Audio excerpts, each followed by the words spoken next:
afternoon, guys, and welcome from the outskirts of Minsk. I'm right on the edge of Minsk. Beside me here on the left-hand side is the MKVD, the ring road that encircles Minsk.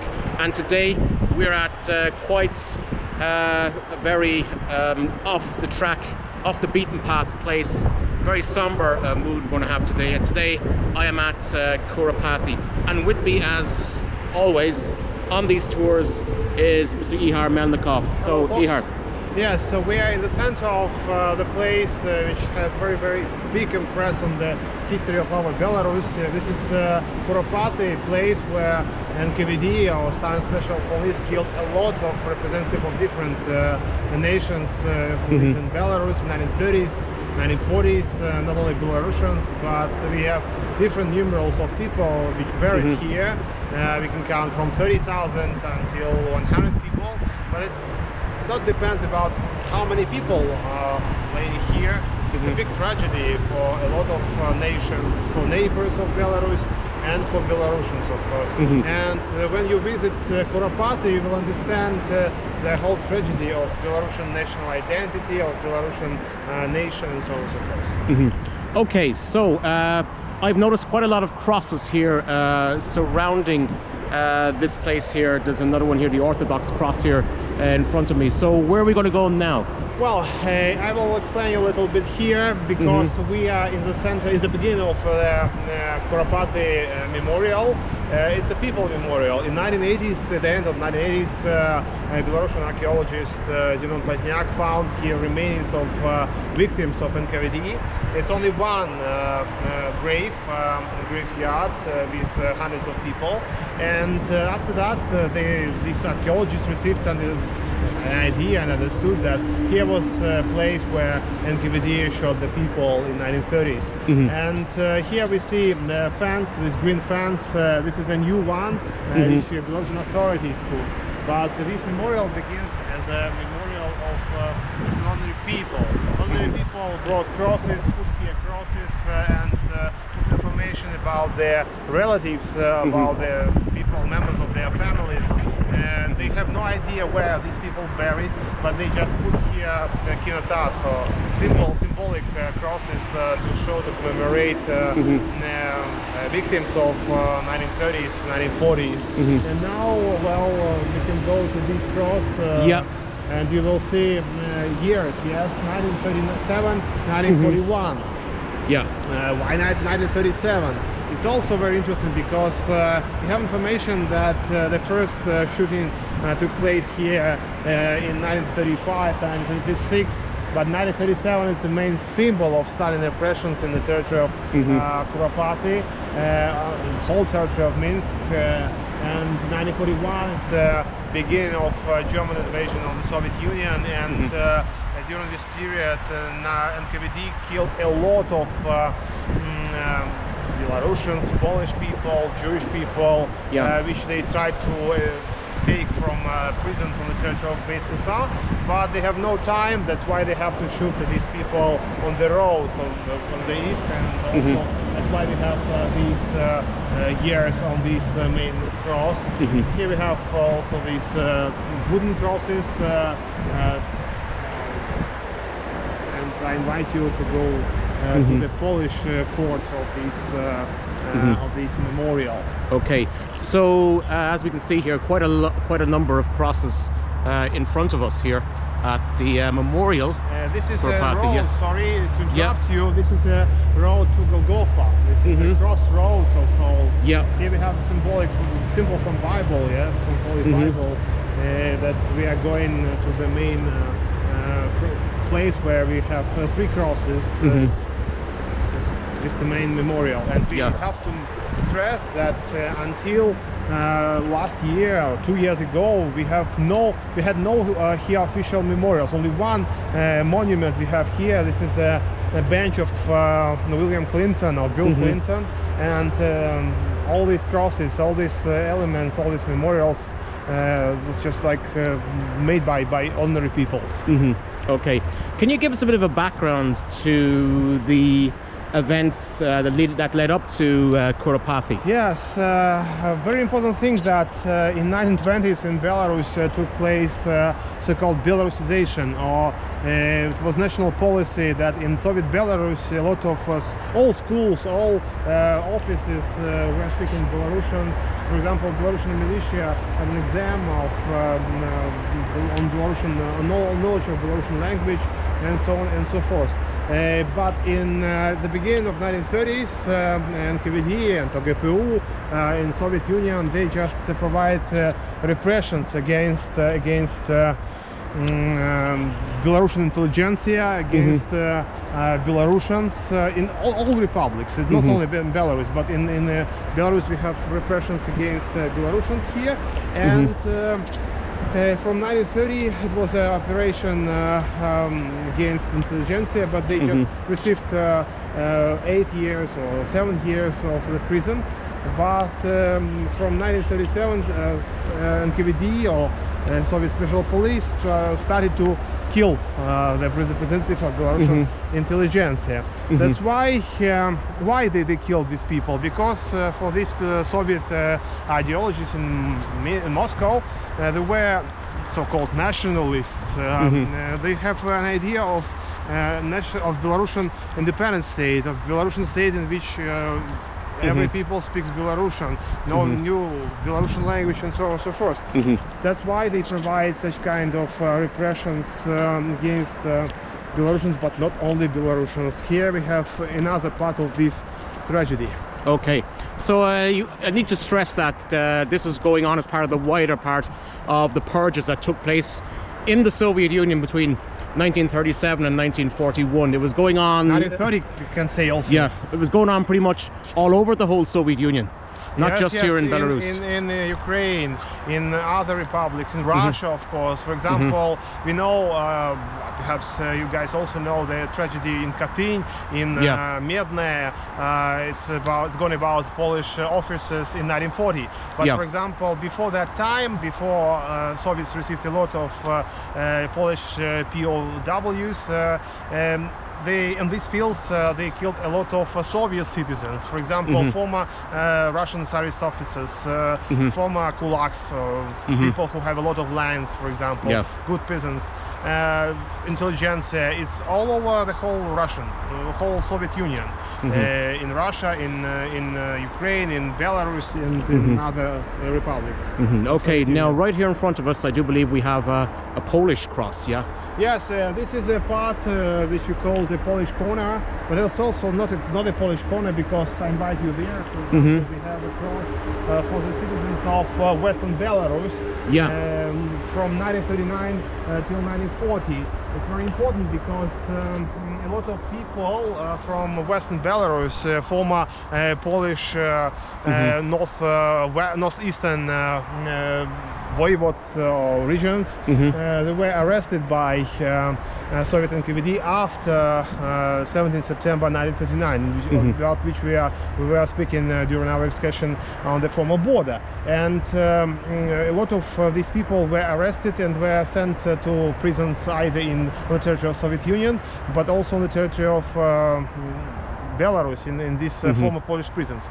And in autumn 1940 they were sent to the main prison in Minsk. They were sent to two prisons. Amerikanka, this is a prison of NKVD, and Volodarka, this is a prison of police or militia.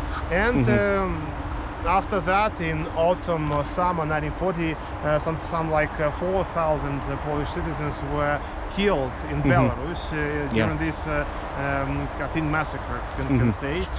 But where they buried, nobody knows, because it's until today this is unknown history. That's why people come here and make these symbolic crosses with the surnames, with the names of their relatives. For example, in Polish here we have Rozstrzelany, killed in July 1940, that he lived in only 41 years. Okay, so he was, this is a Polish patriot, Who was he? An army officer, soldier? No, this is a man. He was Yeah. a void. He was a member of the government of one of the small districts. Okay, and so we have And another here one we here. have a policeman, not policeman. Here we have bodyguard from Poland. So Vladislav Kamara. Okay. Yes, and I now don't know Polish, I'm afraid. So It's okay. Yeah. Your Polish is good. Okay. And this man served not in the KOP, not in the Polish border corps, but in the border guards on the western border. But he was arrested by Soviets here. Okay, so I do believe we have some more. We have signs here up on the actual They tree have, here, trunk of the here tree. Notices from different families from Poland, and they came here. They put. Now I should say that a lot of people from Poland visited this memorial and they put different crosses, different flowers here. Unfortunately, Belarusians are not here. Here Okay. we have, also interesting symbol. This is a symbol to commemorate Polish military people, military men, officers which were killed on the church of Belarus of Minsk in 1940 because they were arrested and as I told you in Katyń, in Medne, in Kharkov, in Kyiv they were killed on the autumn, in spring 1940, and in Minsk in this time also they were killed. And here we have a symbol. Okay, all right. So, where are we going to go now after this? I invite you to see the first official monument on this memorial. We have William Clinton bench. It's destroyed, unfortunately. Okay, so we're now going to go up to the bench that was presented by Bill Clinton to the people of Belarus back in 1994. It's just here, yeah? Yep. Okay, so it's the granite bench here, yeah? Yes. All right. Well, the first place in which came American President Bill Clinton were Kurapaty, and he just made this symbol, and there is information in Belarusian and English language, and it was destroyed in some years, but after that it was renewed. And last year it was once again destroyed. Yes, okay. It's a pity that when we have like important symbols like this, when they get vandalized, you know, no matter what your own political opinions are. Here we have, for example, very interesting cross also. This cross to the Kreshtorny. This is very important symbol of Belarusian history. It's a so-called Night of Poets. On the 29th of October, on the night during the 29th till 30th October, NKVD arrested hundreds of Belarusian poets, writers, novelists, and during one night NKVD officers killed these people in Kurapaty, in Blagoshina, in Park Chelushkin, so in center of Minsk. And until today, this is a big tragedy because if you want to understand why, for example, people on Belarusian streets don't speak Belarusian, you have to come to Kurapaty, and you will understand that during 1937, 1940, Belarusian intelligentsia killed, destroyed, and we've lost the main representatives of Belarusian literature, of Belarusian culture, history, and so on and so forth. Okay, all right. This so is a very big somber. crime against Belarusian national idea, Belarusian intelligentsia, and that's why we are talking not about ordinary people just like here, but about also just like here, for example, Ihar Melnikau, also man, very important man in Belarusian literature. Alexander Tsvikevich, one of the founders of Belarusian People Republic in 1918. He came in 1920s to Belarus. He believed that in Soviet Belarus will be independent Belarus, but Unfortunately, they were killed by... Okay, so as far as I've read, most of the victims here, most of them were actually loyal communists, socialists, trade unionists. Not only communists. We can say about intelligentsia, but also we have to say that a lot of Belarusian communists were killed here in this Kurapaty forest, because they really believed that only with communist ideas they can build an independent Belarusian country. Only with in friendship with Russian Federation they will build Belarusian country. But they were speaking in Belarusian. They were Belarusian good nationalists, can say, and well, they were killed by NKVD. Okay, do we know exactly who carried out the actual killings here? You know, I see all the crosses around, because like in the Soviet Union, it was a multi-ethnic, multi-confessional, multilingual country, republic, socialist republic, but the victims were spread out upon all different nationalities, as were the perpetrators of these atrocities. A very, very good idea, because we have to say that among these victims we have representatives of different nations. Perhaps you don't know, but in the pre-war Belarus there were 4 official languages. What do you think? What languages? Okay, so in pre-war Belarus, in the BSSR, we had Russian, Belarusian, Polish, and Yiddish. Yes, I'm correct. You already know that. Okay. That's great, and this is really very important thing. That's why we have here also representatives of our Tatar population, Tatars. We have Belarusians, we have Russian people, of course a lot of Polish people. Yeah. The one thing that, you know, although this is quite somber, this is quite moving here, is that atrocities like this tend to get used as a kind of like a political football by different parties who have different agendas. Yes. Yeah. You know, whereas, you know, one thing that I don't like is where one ethnic group is blamed for an atrocity. Well, about the people who killed, for example, who were killers here, we couldn't say that they were Russians or Jewish people or Polish people. They were Bolsheviks, they were Soviets, they were representatives of the Soviet authority. But one very important thing, that in these graves here we have victims and also traitors. People who killed, for example, these people also. Because, for example, when new chiefs of NKVD came to this Belarus, they killed all old cadre. They killed all representatives of the old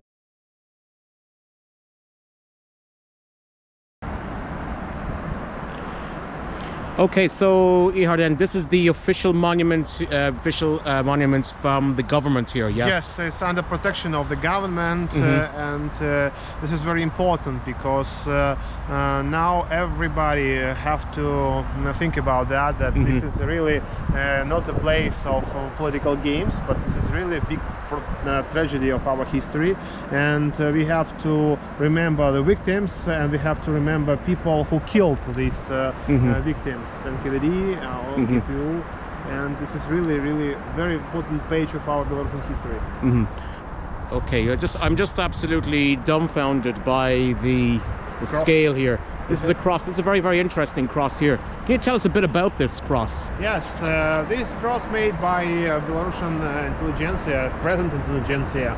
But it's important thing that here we have the face of Václav Lastovsky. This is a father of Belarusian national historiography. This is very important man. He made a lot about, he wrote a lot about Belarusian history, about Grand Duchy of Lithuania, about Polish Principality, about, he was also one of the chiefs of Belarusian People Republic from 1918, and he wasn't buried here in Kurapaty in Belarus. He was killed in Russia, in the Russian Federation, but now people decided to make a monument here, and here on the top we have state national symbol of Belarus. Yeah, the Bahonia, yeah. Yes. Very important symbol, and different here elements. of these works. Here we have Ustavnaya Gramota. This is element of Belarus, of the history of Belarusian people republic from 1918. And here we have Historia Белорусской краеведской книги. It's about Belarusian book about history of Belarusian language in several words. And he was killed in 1938 in Saratov. In Russia. In yes. Russia, yeah. Okay. It's interesting when you say that he was such an important writer for the Belarusian national identity. Historian as well, yeah. Founder of Belarusian historiography. Yeah, okay. Here we have places where the first remainings were taken. And what year was this? Was this 1987, 1988? 88, 89, because it was a period of perestroika, and in this period people have possibility to say about the tragedy in here in Belarus, and that's why Pozniak, other important things of Belarusian history, they try to find the truth about Kurapaty, and they try to speak with the local people. You have to understand that in 1930s these places they were small villages. There they already said about the road MKVD, but this is a new road. There next to this forest we have old Zaslavia road. That's why it's very important, because you have to understand the structure. NKVD officers took victims from the main prisons in the center of Minsk, from Vladarka, from Amerikanka, and they brought these people by cars here to the build here fence, big fence, very high fence. After that, I have to say about the structure of this killing. They made a big pit. They brought cars, with the people from, for example, Vladarka by Lahoyski tractor to Kurapaty. After that, they took by one person to the forest, and another person just had the sound of shoot. And small shot, yes, and people really believe that they just moved from one prison to another prison. With the victims of Kurapaty were found, for example, remains of food, different personal clothes, different, for example, money. It's important to say that in one of the victims had also wallet and had also a hair brush with a notice that it's a difficult time, spring 1940, I'm thinking about you, about the family, and it was written in Polish.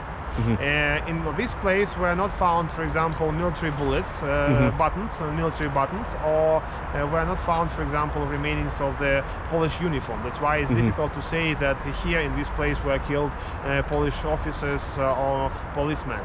But we can say that here were killed a lot of people from Poland and from these Polish territories, because there were found a lot of foreign shoes, shoes which were made in Czechoslovakia, in Poland, in Great Britain and other countries.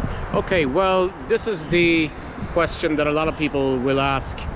How many people were actually killed here in Kurapaty in total? Because the overall figure has been disputed by a number of different sources and so on. It's not important how many people were killed in this forest. It's very important that there were killed the main representatives of Belarusian national culture.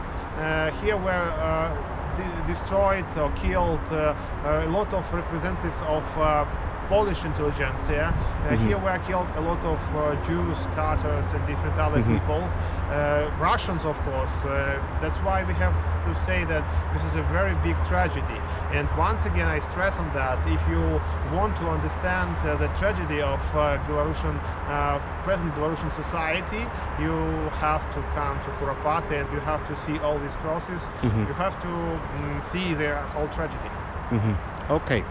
Thank you, Ihar. Yes, we can Let's go. move on. Yes, we can go there, and here you will see probably the last moment, but very important moment.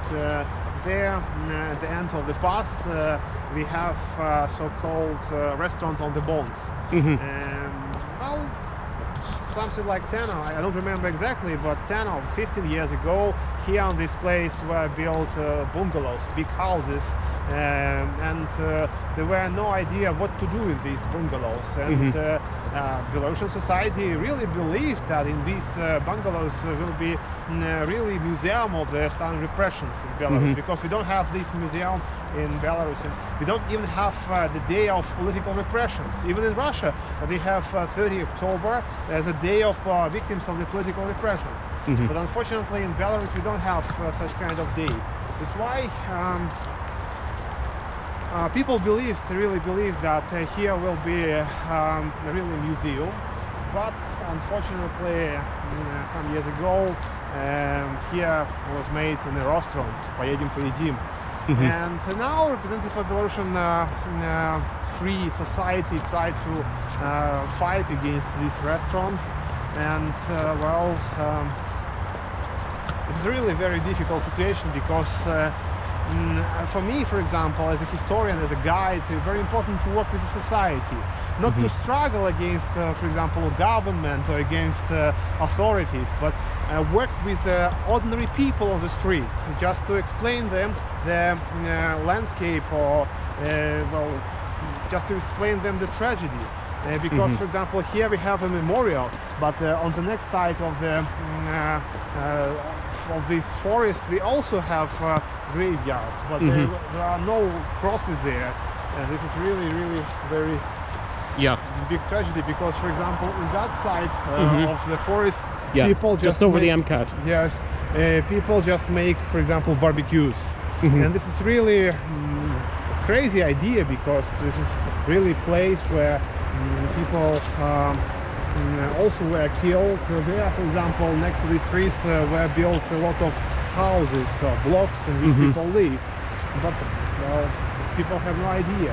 I remember that when I was speaking with people on the streets, it's better, they said that well, some Poles were killed here in this forest, but we have to explain that this is really hundreds or thousands of people of different nations, of different society groups, and so on and so forth. Yeah, okay.